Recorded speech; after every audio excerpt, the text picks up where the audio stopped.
శ్రీలంక సముద్ర తీరంలో భారతీయులు వలస వచ్చి స్థిరపడ్డ ఒక పల్లెటూరు. వాళ్ళు ఉండటానికి వీల్లేదంటూ స్థానికులు దాడులు జరుపుతుంటే ఏ క్షణంలో ఏం జరుగుతుందో అని ఆ పల్లె జనం ప్రాణాలు గుప్పెట్లో పెట్టుకు బతుకుతున్న రోజులు. మొగలాయిలు హిందువులు పెట్టే కష్టాలు చూడలేక జిజ్యాబాయి తన కొడుకు శివాజీకి విలువిద్యలు నేర్పించి వీరుల కథలు చెప్పింది. తన కొడుకులో పౌరుషాన్ని రెచ్చగొట్టి వాళ్ల మీద తిరగబడేలా చేసింది. అప్పటి మొగలాయిల సేనాధిపతిగా అఫ్జల్ ఖాన్ అని ఉండేవాడు. వాడు పొడుగ్గా 7 అడుగులు ఎత్తున రాక్షసుల్లా ఉంటాడు. వాడు కూడా శివాజీని ఏం చేయలేకపోయాడు. అందుకని సంధికని పిలిచి కౌగిలించుకున్నట్టు నటించి వీపులో కత్తితో పొడిచాడు. అమ్మో, శివాజీ చచ్చిపోయాడా? లేదురా, శివాజీకి ఉక్కు కవచం ఉంది. ఇనపగోళ్లతో అఫ్జల్ ఖాన్ గుండెని 2గా చీల్చేశాడు. అది చూసి జనం ఛత్రపతి ఛత్రపతి అని శివాజీని పొగిడారు. ఛత్రపతి అంటే ఏంటమ్మా?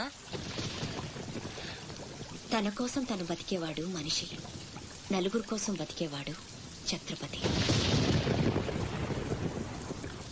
తర్వాత ఏమైందమ్మా? తననంత వాణ్ణి చేసిన తల్లి కోసం శివాజీ పెద్ద కోట కట్టించి బంగారు ఉయ్యాలు చేయించి అమ్మను బాగా చూసుకున్నాడు. నేను కూడా పెద్దయ్యాక నీకోసం పెద్ద మేడ కట్టిస్తానమ్మా. నీకు ఈ కష్టాలు ఏవీ లేకుండా చేస్తాను. నేను మహారాణిలా చూసుకుంటానమ్మా.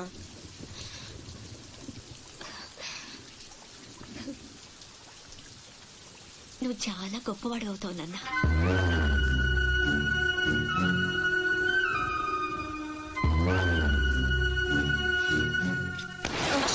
నువ్వేంట్రా మామకి ఇల్లు కట్టించేది? పోయి మీ అమ్మ కట్టించుకో. అశోక్, ఏమిట్రా మాటలు? అందరూ అంటున్నారు వాళ్ళమ్మ చచ్చిపోతే నాన్నకి నిన్నిచ్చి పెళ్లి చేశారంట. అంటే నేను ఒక్కడనేగా నీ కొడుకుని, వాడు వాళ్ళమ్మ కొడుకు. తప్పు నాన్న. రామలక్ష్మణులు కూడా ఒక తల్లి బిడ్డలు కాదురా. అన్నదమ్ములంటే వాళ్ల గురించే చెప్పుకుంటారు. మీరు కూడా అలాగే కలిసి ఉండాలిరా. మీరిద్దరూ దెబ్బలాడుకుంటుంటే నేను భరించలేనురా. అది నాకు చావు కన్నా పెద్ద శిక్ష.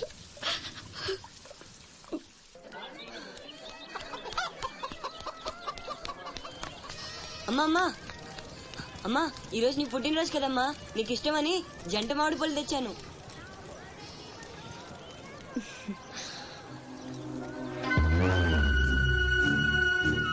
అమ్మ కోరికలన్నీ నీకే తెలుసురా. పండు చాలా బాగుందన్న. ఎక్కడి నుంచి తెచ్చావు? సత్తన్న తోటలో దొంగతనం చేసి తెచ్చాడు.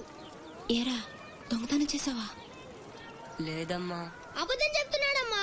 ఇందాక బడేకి కొట్టి దొంగతనానికి వెళ్ళాడు. కావాలంటే ఒట్టేసి చెప్పమను. ఒట్టేసి చెప్పరా.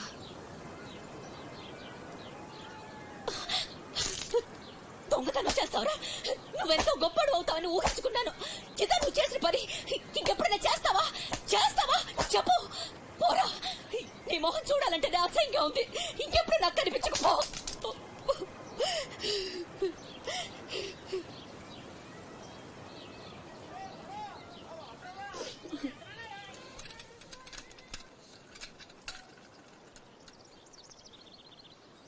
పొల్లయ్యగాడు ఊరగాయకు అందకాయ అడిగాడు, ఇచ్చావా? ఇచ్చాను. సత్తన్నా, ఏంటమ్మా? మా పెద్దబ్బాయి వీటిని మీ తోటలో దొంగతనం చేశాడు.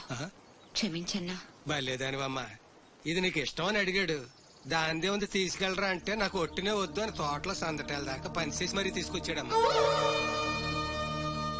ఇంకో 4 పట్టుకెళ్ళరా అంటే నేను మా తమ్ముళ్లాగా ఈ జంట మామిడి పళ్ళు అంటే మా అమ్మకి ఎంతో ఇష్టమని కోసుకెళ్ళాడక్క.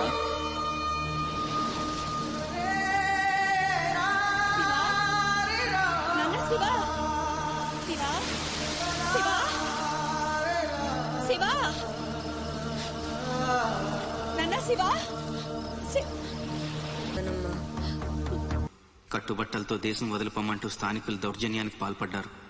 పల్లె భగ్గున మండింది.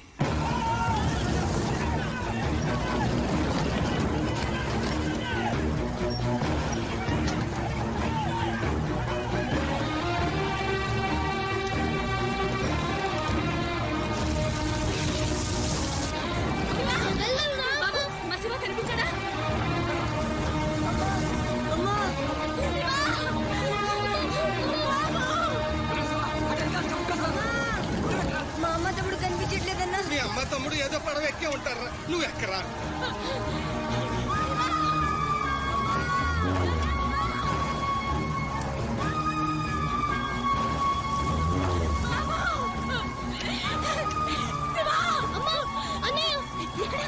అక్కడమ్మా లోపల ఉండిపోయాడు.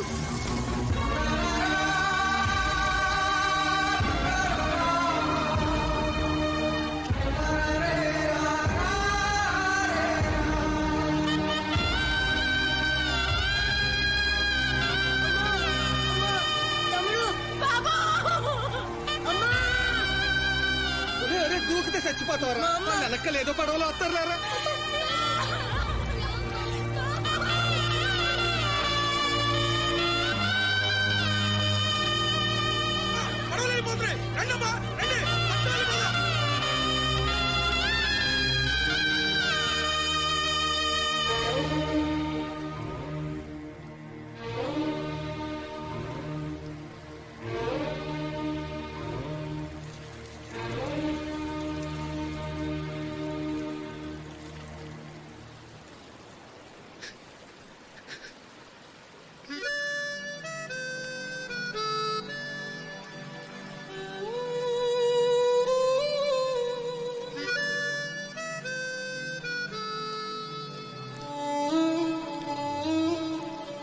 పేరు భద్రం.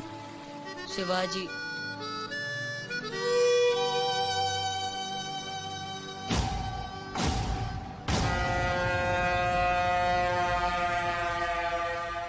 బాజీరావు గారు, వీళ్లతో కలిపి ఇప్పటి వరకు వెట్టి చాకిరీకి అదే మీరు చేరదీసిన కాంతిసీకుల సంఖ్య 3000కు పైమాటే.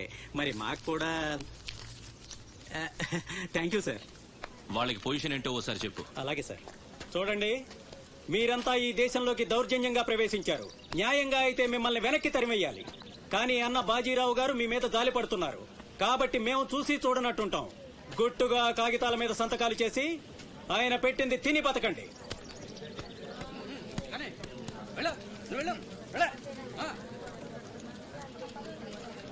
తెల్ల కాగితాల మీద సంతకాలు ఏంటండి? ఇదంతా మోసం. మాకు తెలిసా మాత్రం మేము చదువుకున్నాం. ఇక్కడ కాకపోతే బయట ఎక్కడో పని చేసుకు బతుకుతాం. మేము సంతకాలు పెట్టమండి.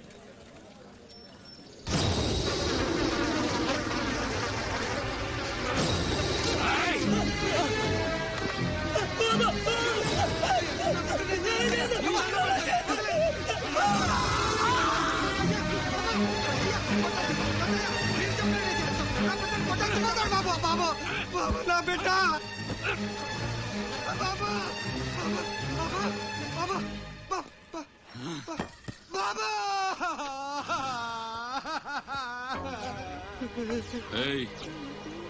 చూశారుగా, ఎదురు తిరిగినోడు చావడు, వాడి వెనకున్నోడు చేస్తాడు.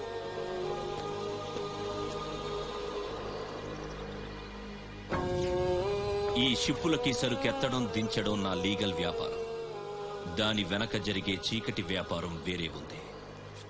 అదే నన్ను విశాఖపట్నానికి ఇంటల్లుడిని చేసింది. స్మగుల్డ్ గుడ్స్ ని షిప్పు ఒడ్డుకొచ్చాక దించడం కష్టం.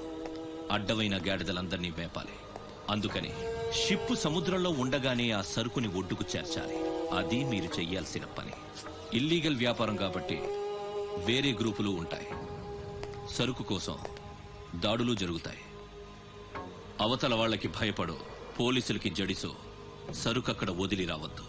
పొట్టి చేతులతో ఇక్కడికొస్తే అక్కడ మిగిలిన ప్రాణాలు ఇక్కడ పోతాయి.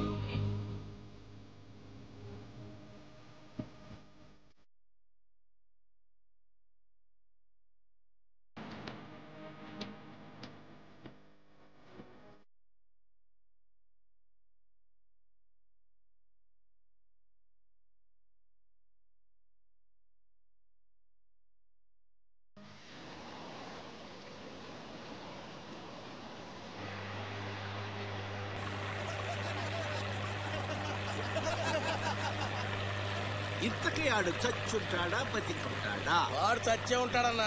ఇంతసేపు ఎక్కడ బతుకుతాడన్నా? ఇంకేం బతుకుతాడు? ఖచ్చితంగా చచ్చే ఉంటాడు. అయితే పందెం. వాడు చచ్చే ఉంటాడని నా పందెం 500 అన్నా. నా పందెం 800 అన్నా. 1000 రూపాయలు నా పందెం. నా పందెం 1200. నాది 1500 అన్నా. ఖచ్చితంగా బతికుంటాడని నా పందెం 2000. లాగండ్రా.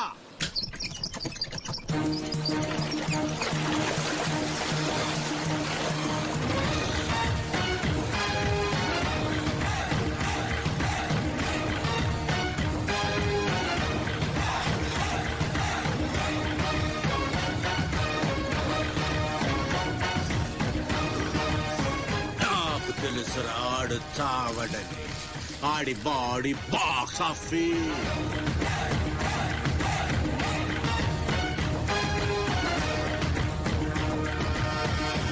చిప్పులోంచి సరుకు దించారని తెలిసింది. మేమొచ్చేసరికి దాన్ని మాయం చేశాం. నడి సంద్రంలో అది ఎలా కుదిరింది?